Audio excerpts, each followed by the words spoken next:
विद्यमान जिल्हा व सत्र न्यायाधीश श्री पी कुलकर्णी यांनी एका प्रकरणामध्ये 9 वर्षीय बालिकेवर बलात्काराचा प्रयत्न करणाऱ्या 70 वर्षीय आरोपीस 10 वर्षाच्या सश्रम कारावासाची शिक्षा सुनावली आहे। सदर प्रकरणातील घटना ही खामगाव ग्रामीण पोलीस स्टेशन अंतर्गत दिनांक 3/10/2022 रोजी घडली होती।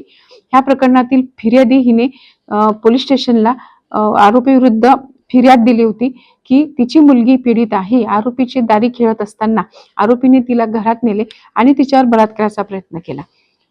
सदर प्रकरणामध्ये तपासाअंती दोषारोप पत्र दाखल करण्यात आले आणि ह्या प्रकरणात आम्ही सरकार पक्षातर्फे 7 साक्षीदारांची साक्ष नोंदवली।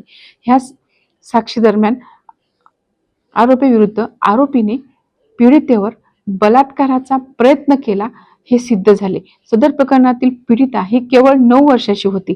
हा गंभीर प्रकारचा गुन्हा आहे आणि आरोपी विरुद्ध 2 कायद्या अंतर्गत गुन्हा सिद्ध झाला, भारतीय दंडविधान आणि बालकांचे लैंगिक अत्याचारापासून संरक्षण।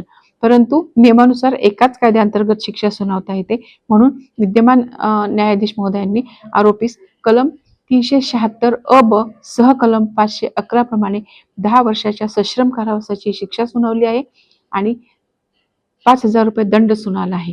दंड न भरल्यास 4 महिन्याची सश्रम कारावासाची शिक्षा सुनावली आहे।